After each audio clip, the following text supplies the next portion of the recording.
Warm greetings to you all attending this CGI 2020 conference.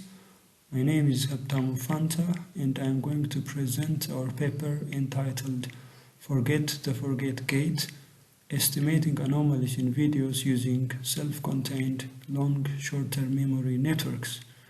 We are highly grateful that this paper is accepted as a proceeding on CGI 2020 to be published by LNCS Springer, and here listed are the authors and their respective affiliations.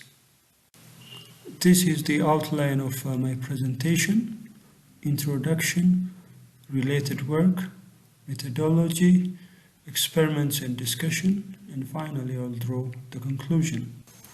As an introduction, anomaly detection or abnormal event detection in videos is a crucial or important computer vision task. So in this problem, we deal with videos from surveillance and monitoring systems.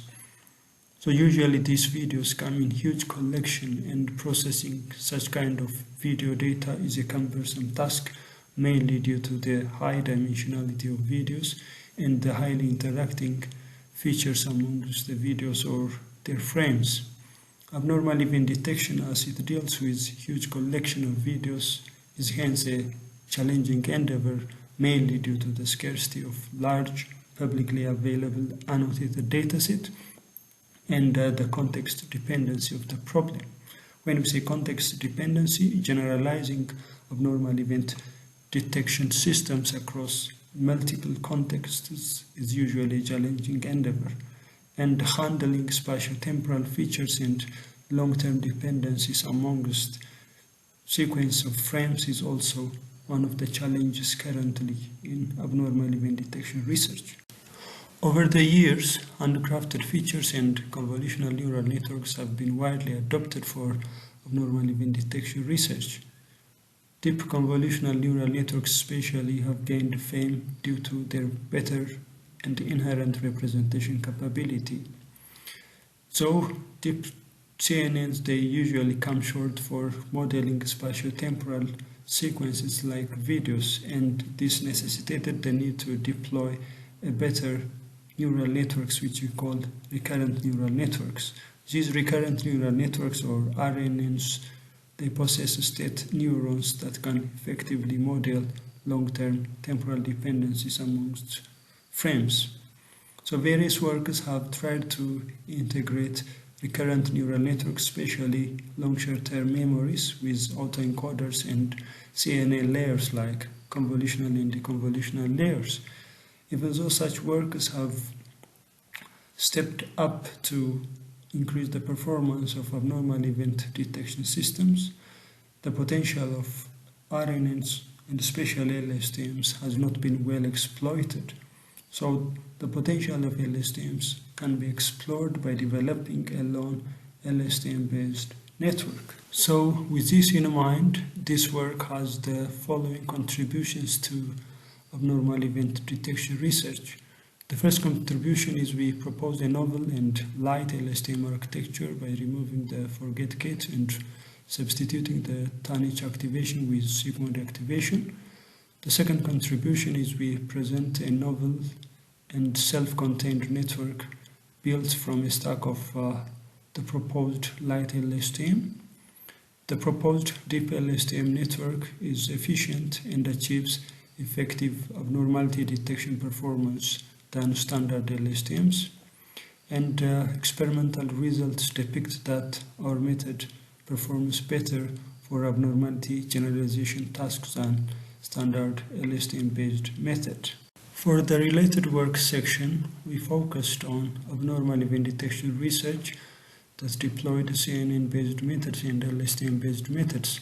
As for CNN-based methods, Inami and others, they introduced a method to jointly detect and recount abnormalities using generic knowledge. Jiao and others, they introduced a novel spatiotemporal autoencoder that's capable of learning video representation. And Wang and others, they also introduced a novel cascade deep autoencoder which uses feature descriptors and captures motion information to detect abnormalities.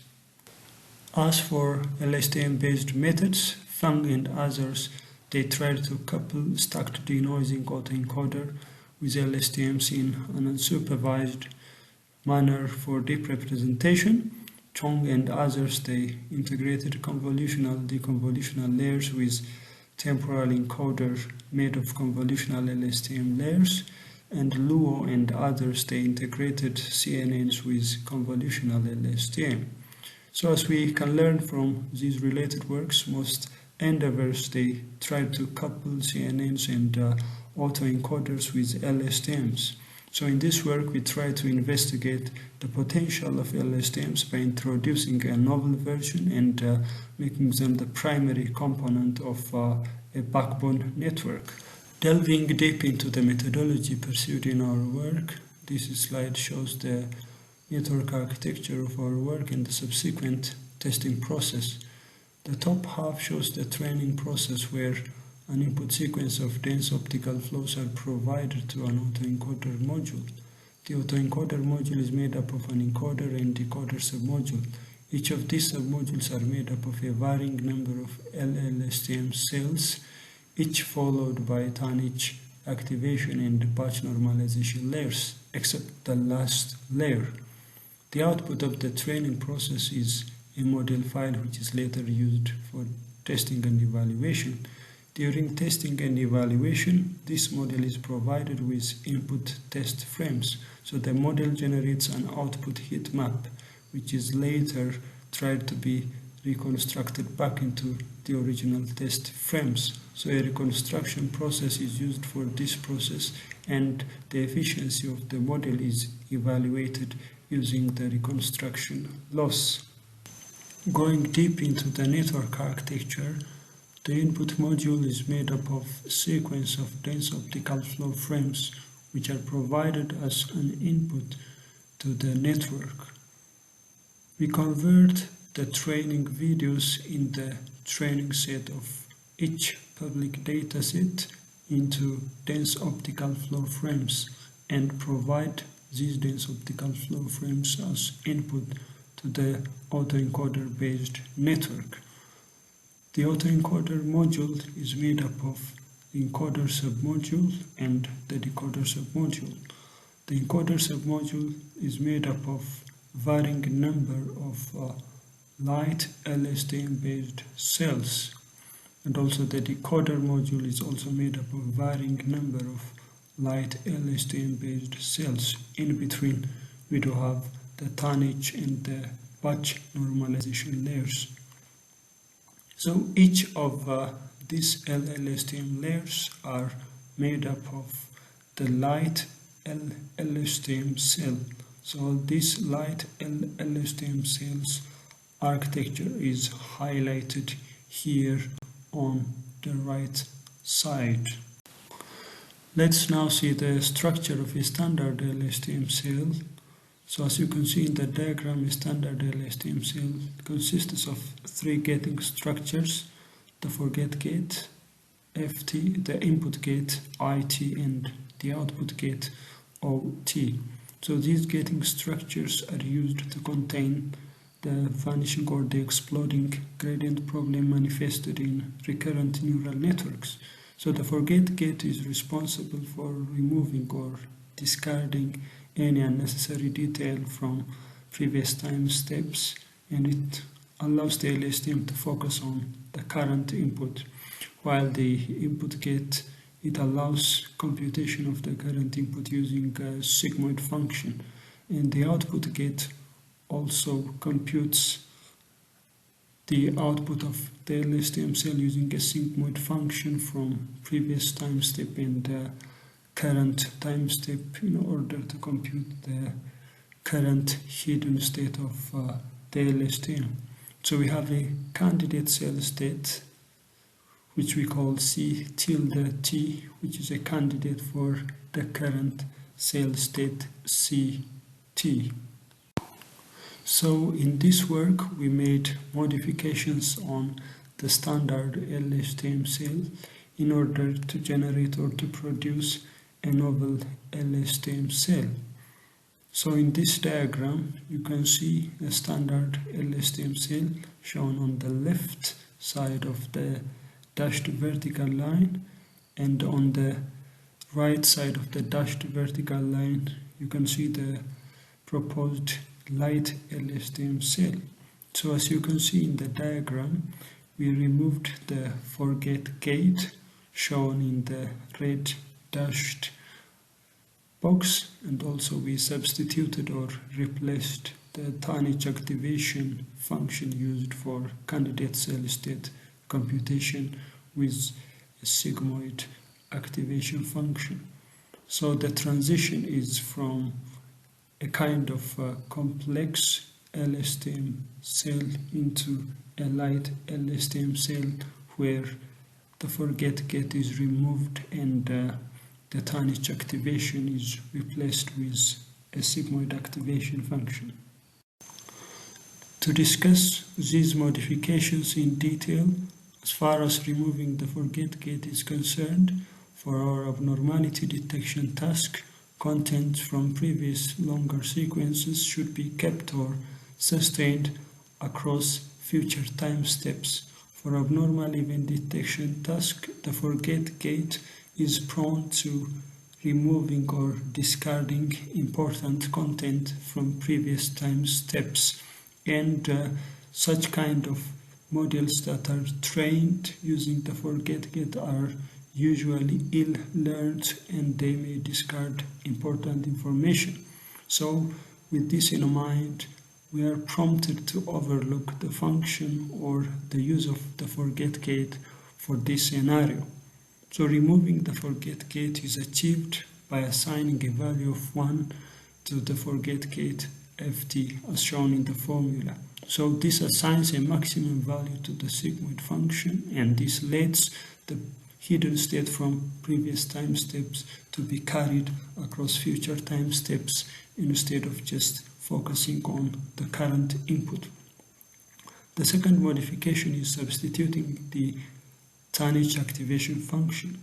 Tonnage activation in standard LSTM is not effective for feed-forward networks, and also performance is shown to drop whenever a network gets deeper with stacking additional layers. So with this in mind, we substitute the candidate cell state computations tonnage activation with sigmoid activation in order to produce an efficient and effective LSTM cell.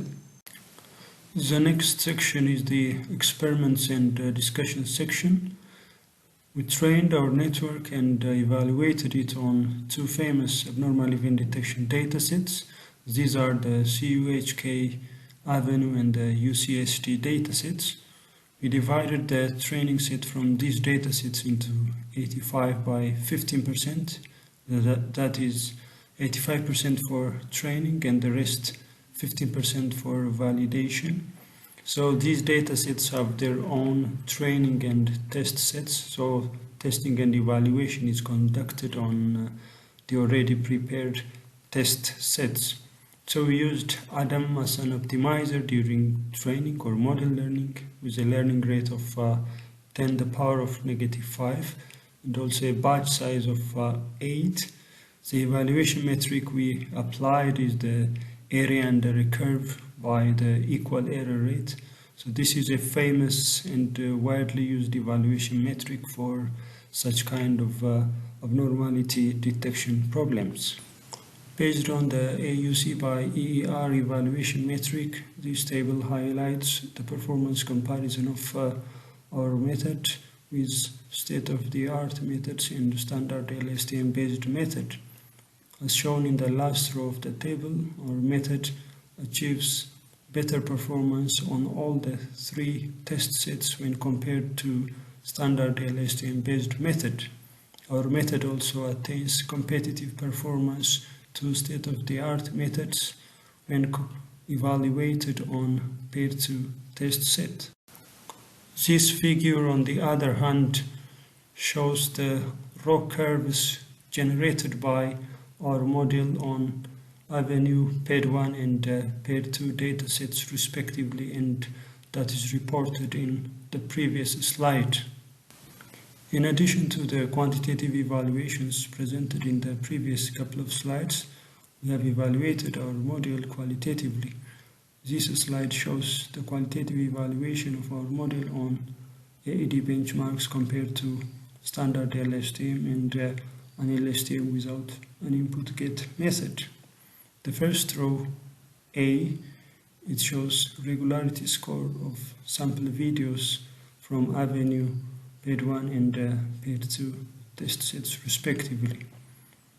B, Columize on the other hand shows ground truth annotations from Avenue where a person is throwing a bag, PAID 1 with the presence of a car and a bike, and PAID 2 where we have a car and a person biking. C, Columize, it shows the corresponding qualitative results of a method based on standard LSTM. D, Columize still, it shows the qualitative results using an LSTM without an input gate. E, on the other hand, is our proposed method, that is LSTM without the forget gate. So as we can see from these figures, our method, which is shown in E, it achieves better qualitative results. You can see from the ground truth annotation that our method can effectively capture motion and appearance anomalies better than standard LSTM based methods and an LSTM without input gate. We have previously shown the effectiveness of our approach compared to standard LSTM based methods spatially. So in addition to the effectiveness, our approach or our method achieves better computational efficiency when compared to standard LSTM based method and an LSTM without an input get method. So these tables are witnesses for the computational efficiency of our method. The table on the left, it shows maximum by minimum per epoch training efficiency of 3 methods. So the first one is the standard LSTM based method, the second one is an LSTM without an input gate, and the third one is an LSTM without forget gate and also the tonnage activation substituted with sigmoid activation. So as you can see, the training time taken on each of the 3 datasets is minimal when compared to standard LSTM and an LSTM without an input gate. So removing the cumbersome forget gate allows us to achieve this computational efficiency. In addition to the training efficiency, the table on the right hand side, it shows the testing or the evaluation efficiency.